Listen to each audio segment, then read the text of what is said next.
Hello, dear children. Today we will learn the text The House Builder from 8th Standard English subject. The name of the text is The House Builder. Now let's learn the text. This is a story of a mason who worked for a building contractor. The mason always strove to do his work to perfection. This is a story of a mason. Mason ಅಂದ್ರೆ ನೋಡ್ರಿ, the meaning of the word mason is one who builds with stone, bricks, cement, etc. Mason ಅಂದ್ರೆ ಮನಿ ಕಟ್ಟುವವನು, ಮೇಸ್ತ್ರಿ. Okay, ಮನಿ ಕಟ್ಟುವವನು ಮೇಸ್ತ್ರಿ. This is the story of a mason. ಇದು ಒಂದು ಮನಿ ಕಟ್ಟುವ ಮೇಸ್ತ್ರಿ, ಇದೊಂದು ಕಥೆ ಇದೆ. Who worked for a building contractor. ಆಮೇಲೆ ಆ ಮೇಸ್ತ್ರಿ ಒಬ್ಬ ಬಿಲ್ಡಿಂಗ್ ಕಾಂಟ್ರಾಕ್ಟರ್ ಇದ್ದ, ಅವನ ಸಲುವಾಗಿ ಕೆಲಸ ಮಾಡ್ತಿದ್ದ. The mason always strove to do his work to perfection.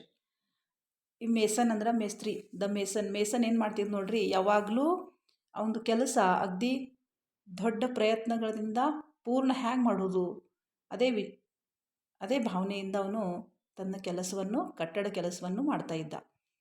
The mason always strove means made great efforts, ಅಂದರೆ ಸಾಕಷ್ಟು ಪ್ರಯತ್ನ ಮಾಡೋದು. The mason always strove to do his work to perfection.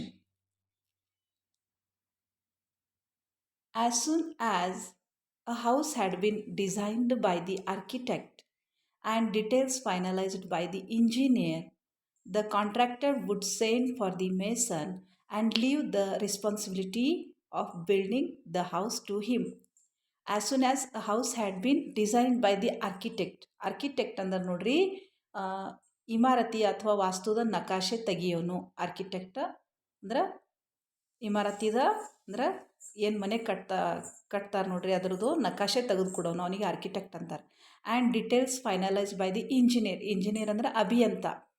ಅಂದ್ರೆ ಬಿಲ್ಡಿಂಗ್ ಕಾಂಟ್ರಾಕ್ಟರ್ ಏನು ಮಾಡ್ತಿದ್ದು ನೋಡ್ರಿ, ಮನೆ ನಕಾಶ ತೆಗೆದು ಕೂಡಲೇ ಆಮೇಲೆ ಇಂಜಿನಿಯರ್ ಏನೇನು ಡಿಟೇಲ್ಸ್ ಹೇಳಿರ್ತಾರೆ ನೋಡ್ರಿ, ಏನೇನು ಮನೆ ಕಟ್ಟಡ ಸಲುವಾಗಿ ಎಷ್ಟೆಷ್ಟು ಮಟೀರಿಯಲ್ ಹತ್ತದ ಅದೆಲ್ಲ ಇಂಜಿನಿಯರ್ ಫೈನಲ್ ಮಾಡಿದ ನಂತರ ಏನು ಮಾಡ್ತಿದ್ದ the contractor would send for the mason and leave the responsibility of building the house to him. ಆಮೇಲೆ ಅಂದ್ರೆ ಮನೆ ಕಟ್ಟುವ ಮೇಸನ್ ಮ್ಯಾಗ ಎಲ್ಲ ಜವಾಬ್ದಾರಿ ಬಿಲ್ಡಿಂಗ್ ಕಾಂಟ್ರಾಕ್ಟರ್ ಒಪ್ಪಿಸ್ಬಿಡ್ತಿದ್ದ. Okay, the mason would then without wasting any time start his work. ಆಮೇಲೆ ಈ ಮೇಸನ್ ಏನು ಮಾಡ್ತಿದ್ದ, ವಿದೌಟ್ ವೇಸ್ಟಿಂಗ್ ಎನಿ ಟೈಮ್, ತಂದು ಏನೂ ಸಮಯ ಹಾಳು ಮಾಡ್ದೇನೆ, ಟೈಮ್ ಪಾಸ್ ಮಾಡ್ದೇನೆ ಅವನು ತನ್ನ ಕೆಲಸವನ್ನು ಸ್ಟಾರ್ಟ್ ಮಾಡ್ತಿದ್ದ. He would take great interest in his work of building and do it with full dedication. ಅವನು ತನ್ನ ಮನೆ ಕಟ್ಟಡ ಕೆಲಸದಲ್ಲಿ ಸಾಕಷ್ಟು ಇಂಟ್ರೆಸ್ಟ್ ಕೊಟ್ಟು ಮಾಡ್ತಿದ್ದ. He would take great interest in his work of building ಅಂದರೆ ಕಟ್ಟಡ ಕೆಲಸ ಅಗದಿ ಮನಸ್ಸಿನಿಂದ ಮಾಡ್ತಿದ್ದನು, ಇಂಟ್ರೆಸ್ಟ್ ಕೊಟ್ಟು. And do it with full dedication ಅಂದ್ರೆ committed to task or purpose, ಅಂದರೆ ಅಗದಿ ಸಮರ್ಪಣಾ ಭಾವನೆಯಿಂದ ತನ್ನ ಕಟ್ಟಡ ಕೆಲಸವನ್ನು ಅವನು ಮಾಡ್ತಿದ್ದ. He made sure that he used the best construction material of high quality. The measurements of the walls, doorways, arches, etc. He made sure ಅಂದ್ರೆ ಕಟ್ಟಡ ಕೆಲಸ ಮಾಡುವಾಗ ಈ ಮೇಸನ್ ಏನು ಮಾಡ್ತಿದ್ದು ನೋಡ್ರಿ, he made sure ಅಂದ್ರೆ ಖಾತ್ರಿ ಮಾಡ್ಕೋತಿದ್ದ. ಎದ್ರ ಬಗ್ಗೆ, for the best construction material ವ್ಯವಸ್ಥಿತ ಐತಿ ಇಲ್ಲ, ಕಟ್ಟಡ ಮಟೀರಿಯಲ್ ವ್ಯವಸ್ಥಿತ ಐತಿ ಇಲ್ಲ, ಆಫ್ ಹೈ ಕ್ವಾಲಿಟಿ ಅದ್ರದ್ದು ಚಲೋ ಐತಿ ಇಲ್ಲ. The measurements of the walls, ಗೋಡೆಗಳದ ಮಾಪ್ ತಗೋತಿದ್ದ.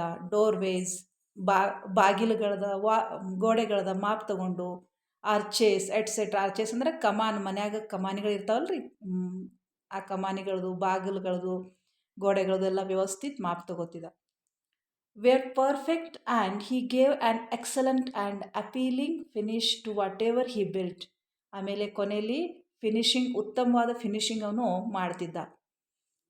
The owners of the new houses built would be more than satisfied with the construction. ಆಮೇಲೆ ಯಾರ್ಯಾರು ಮನೆ ಕಟ್ತಿದ್ದು ನೋಡ್ರಿ, ಆ ಮನೆ ಓನರ್ಸ್ ಅಂದ್ರೆ ಮಾಲಕರು, ಆ ಮೇಸನ್ ಮೇಲೆ ಬಹಳ ಸಂತೋಷವಾಗಿರ್ತಿದ್ರು. ಮೇಸನ್ ಕೆಲಸ ನೋಡಿ ಸಾಕಷ್ಟು ಅವ್ರಿಗೆ ಸಮಾಧಾನ ಇತ್ತು. The owners of the new houses built would be more than satisfied with the construction. ಅಂದರೆ ಈ ಮೇಸನ್ ಎಷ್ಟು ಪದ್ಧತಿಸೀರ್ ಕಟ್ತಾನಲ್ಲ, ಅದು ಕೆಲಸ ನೋಡಿ ಅವರು ಸಾಕಷ್ಟು ಸಂತೋಷ ಪಡ್ತಿದ್ರು. Because of the zeal, diligence, loyalty and persistence that he displayed in his work, the mason was in great demand and fetched good business to his contractor. Because of the ಈ ಲೈನ್ಗಳಲ್ಲಿ ಈ ಮೇಸನ್ದು ಕ್ವಾಲಿಟೀಸ್ ಹೇಳ್ಯಾರ ನೋಡ್ರಿ. Because of the zeal means great enthusiasm and energy in one's efforts. ಅಂದ್ರೆ ಒಂದು ಕೆಲಸದಲ್ಲಿ ಸಾಕಷ್ಟು ಉತ್ಸಾಹ ತೋರಿಸೋದು ಕೆಲಸ ಮಾಡೋದು, ಸಾಕಷ್ಟು ಉತ್ಸಾಹ ಪ್ರಯತ್ನ ಪಟ್ಟು ಆ ಕೆಲಸ ಮಾಡೋದು, ಅದಕ್ಕೆ ಝೀಲ್ ಅಂತಾರೆ. ಡಿಲಿಜೆನ್ಸ್ ಮೀನ್ಸ್ ಕಾನ್ಸ್ಟಂಟ್ ಕೇರ್ಫುಲ್ ಇಫೋರ್ಟ್ಸ್, ಅಂದ್ರೆ ಅವಿರತವಾಗಿ ಸತತವಾಗಿ ಪ್ರಯತ್ನ ಮಾಡೋದು. ಲಾಯಲ್ಟಿ ಆ್ಯಂಡ್ ಪರ್ಸಿಸ್ಟೆನ್ಸ್ ಅಂದ್ರೆ ನೋಡ್ರಿ ಕಂಟಿನ್ಯೂಸ್ ಇಫೋರ್ಟ್ಸ್, ಅಂದ್ರೆ ಇದನ್ನು ಕೂಡ ಅಗದಿ ಚಿಕಾಟಿಯಿಂದ ಛಲದಿಂದ ಅಗದಿ ಅವಿರತವಾಗಿ ಸತತವಾಗಿ ಪ್ರಯತ್ನ ಮಾಡೋದು. These are the qualities of the mason. ಇವೆಲ್ಲ ಏನದವ್ರಿ ಮೇಸನ್ದು ಕ್ವಾಲಿಟೀಸ್ ಅದ ನೋಡ್ರಿ. ಯಾವ ಝೀಲ್, ಡಿಲಿಜೆನ್ಸ್, ಲಾಯಲ್ಟಿ ಅಂದರೆ ಪ್ರಾಮಾಣಿಕತೆ and persistence that he displayed in his work, the mason was in great demand and fetched good business to his contractor. ಈ ಎಲ್ಲ ಗುಣಗಳಿರೋದ್ರಿಂದ ಸಾಕಷ್ಟು mason ಏನು ತೋರಿಸ್ತಿದ್ದಂದ್ರೆ ತನ್ನ ಕೆಲಸದಲ್ಲಿ ಸಾಕಷ್ಟು ಇಂಟ್ರೆಸ್ಟ್ ತೋರಿಸಿ ಅಗದಿ ಪ್ರಯತ್ನ ಪಟ್ಟು ವ್ಯವಸ್ಥಿತ ಕಟ್ಟಡ ಕೆಲಸ ಮಾಡೋದ್ರಿಂದ ಆ ಮನೆ ಬಿಲ್ಡಿಂಗ್ ಕಾಂಟ್ರಾಕ್ಟರ್ ಅವನ ಮ್ಯಾಗೂ ಕೂಡ ಭಾಳ ಖುಷಿದ್ದ. Subsequently, the contractor recompensed the mason handsomely with a very good salary. He could meet the needs of his family sufficiently without any scarcity.